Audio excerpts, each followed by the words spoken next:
A bite from a lion likely led to the demise of a gladiator. New research finds a skeleton recovered from an intriguing Roman-era cemetery in England may mark the first physical evidence of combat between gladiators and animals, according to new research. The skeleton of a man, who was between the ages of 26 and 35 when he died, was found with bite marks from a large cat, likely a lion, on the pelvis. The man died and was buried in a grave between 1,825 and 1,725 years ago in an area now known as York, England. The study was published Wednesday in the journal PLOS One. Archaeologists with the York Archaeological Trust recovered the remains from Driffield Terrace, which they consider to be a gladiator graveyard.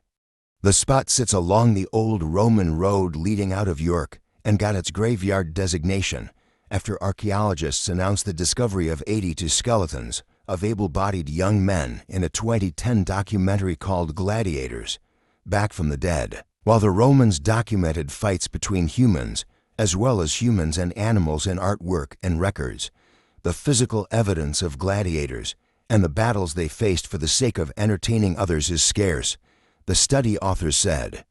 For years, our understanding of Roman gladiatorial combat and animal spectacles has relied heavily on historical texts and artistic depictions, said lead study author Tim Thompson, a professor of anthropology and vice president for students and learning at Maynooth University in Ireland, in a statement. This discovery provides the first direct, physical evidence that such events took place in this period, reshaping our perception of Roman entertainment culture in the region. The findings highlight the wide-ranging effects of the Roman Empire across England, showing that gladiator arenas that featured animals imported from other countries were part of the culture and lifestyle far from the reaches of the Colosseum in Rome. Revisiting a puzzling find, burials didn't take place within settlements during the Roman period, leading the dead to be cremated or buried alongside major roads, the authors said in the study. When construction in the area led to archaeological evaluations in 2004, researchers uncovered the Driffield Terrace cemetery. Many of the men's remains carried evidence of training, trauma, healed injuries, and unusual funeral rites such as decapitation. Analysis of tooth enamel also showed the men came from a broad range of Roman provinces from around the world. While researchers have carried out extensive studies on the cemetery and its remains, a mystery lingered: a skeleton with unexplained depressions on the pelvis that resembled bites from a carnivore. As part of the new study, the researchers created three-dimensional scans of the markings and compared them with bites from various carnivores. The comparison showed the bite marks likely came from a large cat, most likely a lion. The bite marks were likely made by a lion, which confirms that the skeletons buried at the cemetery were gladiators, rather than soldiers or slaves, as initially thought, and represent the first osteological confirmation of human interaction with large carnivores in a combat or entertainment setting in the Roman world, said study co-author Malin Holst, lecturer in osteoarchaeology at the University of York's Department of Archaeology, in a statement. Holst is also the managing director of York Osteoarchaeology, which specializes in the excavation, analysis, and reporting of human remains.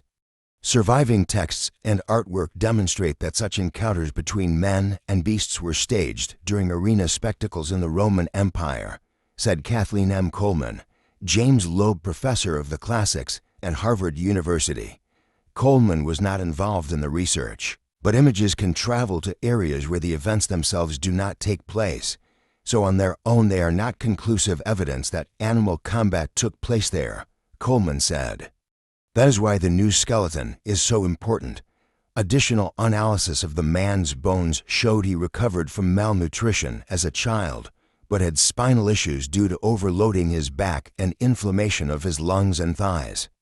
The man was likely a bestiarius, or a gladiator that went up against beasts, and whose role was filled by volunteers or slaves.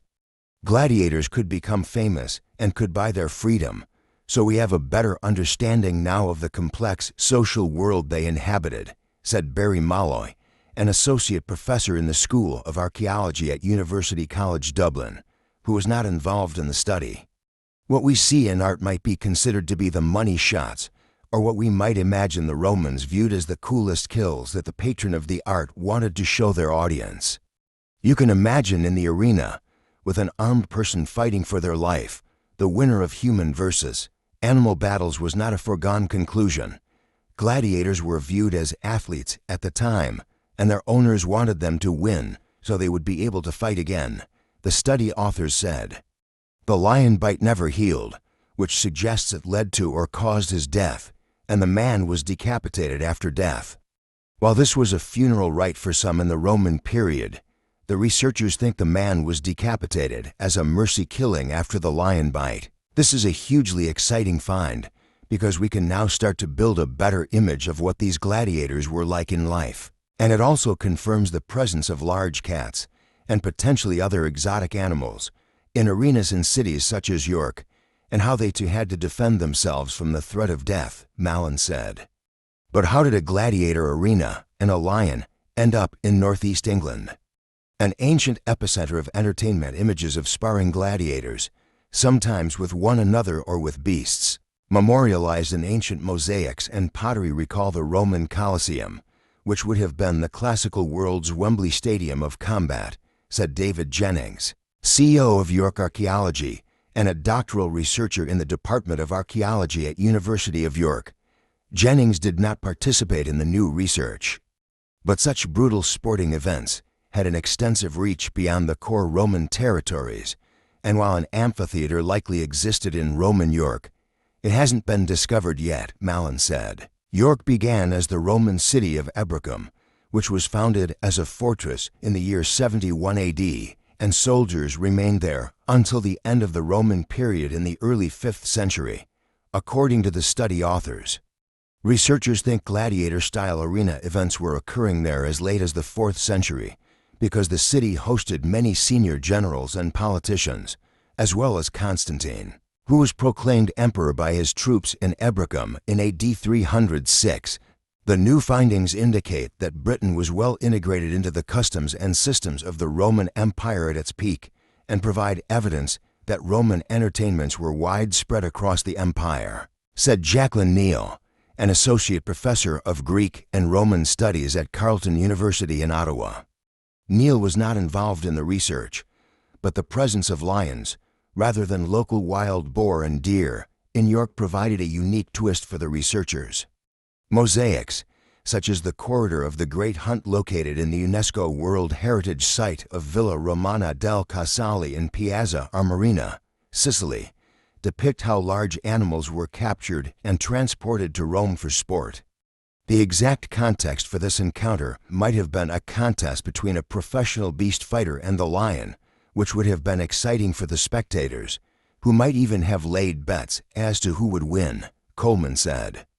Or it could have been a form of execution in which a criminal is exposed to wild animals, in which case presumably the spectators would enjoy the satisfaction of seeing justice being done, since a criminal would not elicit any pity. The lion was likely transported along well-established supply routes that also carried bulk supplies of wine, oil and grain across continental Europe and the Mediterranean to York, given that it was a legionary base, said study co-author Dr. John Pearce, reader in archaeology and classics at King's College London.